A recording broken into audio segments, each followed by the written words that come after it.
Il y a longtemps que vous l'avez vu ? Demandai-je à monsieur de Charlus, pour avoir l'air à la fois de ne pas craindre de lui parler de Morel et de ne pas croire qu'il vivait complètement avec lui. Il est venu par hasard 5 minutes ce matin, pendant que j'étais encore à demi endormi, s'asseoir sur le coin de mon lit, comme s'il voulait me violer.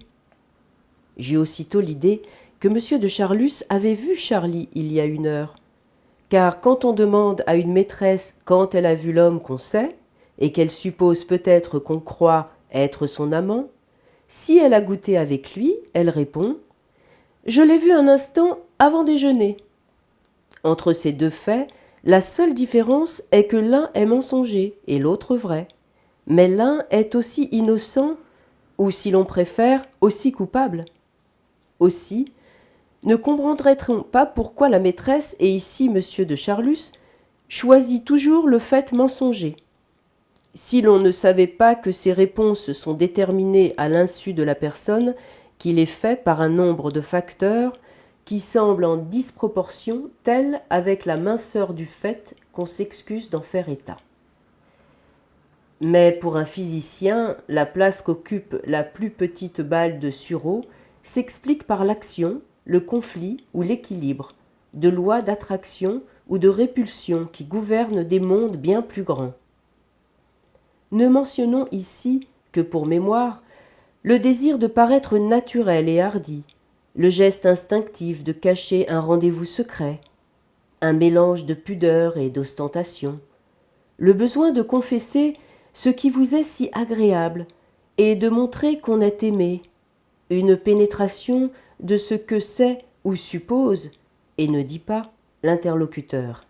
Pénétration qui, allant au-delà ou en deçà de la sienne, le fait tantôt sur et sous-estimé, le désir involontaire de jouer avec le feu et la volonté de faire la part du feu. Tout autant de lois différentes, agissant en sens contraire, dictent les réponses plus générales touchant l'innocence, le platonisme, ou au contraire la réalité charnelle des relations qu'on a avec la personne qu'on dit avoir vue le matin quand on l'a vue le soir.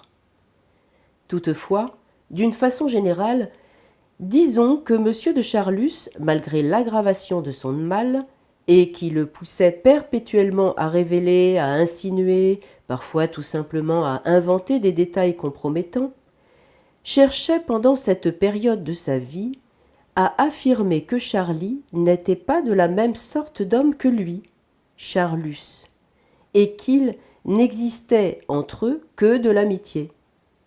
Cela n'empêchait pas, et bien que ne fût-ce peut-être vrai, que parfois il se contredit, comme pour l'heure où il l'avait vu en dernier, soit qu'il dit alors en s'oubliant la vérité, ou proféra un mensonge pour se vanter, ou par sentimentalisme, ou trouvant spirituel d'égarer l'interlocuteur.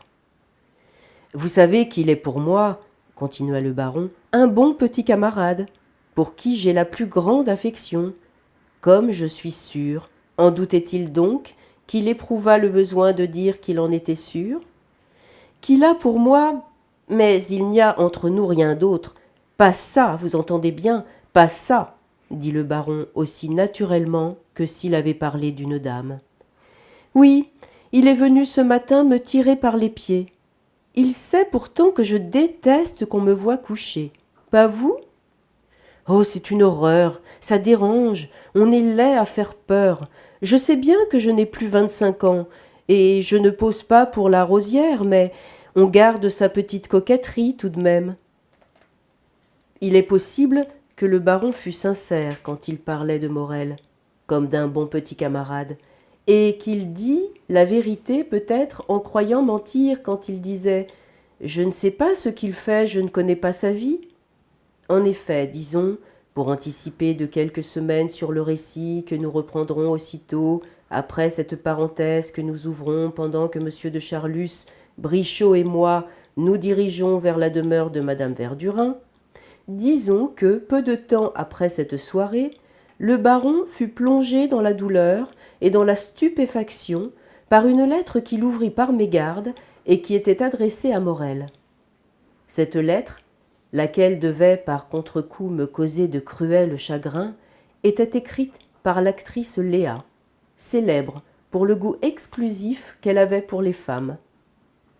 Or, sa lettre à Morel, que M. de Charlus ne soupçonnait même pas la connaître, était écrite sur le ton le plus passionné.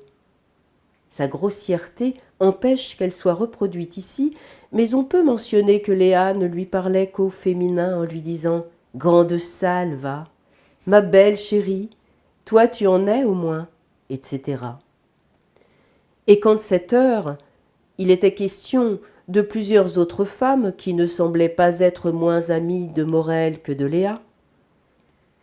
D'autre part, la moquerie de Morel à l'égard de M. de Charlus et de Léa à l'égard d'un officier qui l'entretenait et dont elle disait « Il me supplie dans ses lettres d'être sage.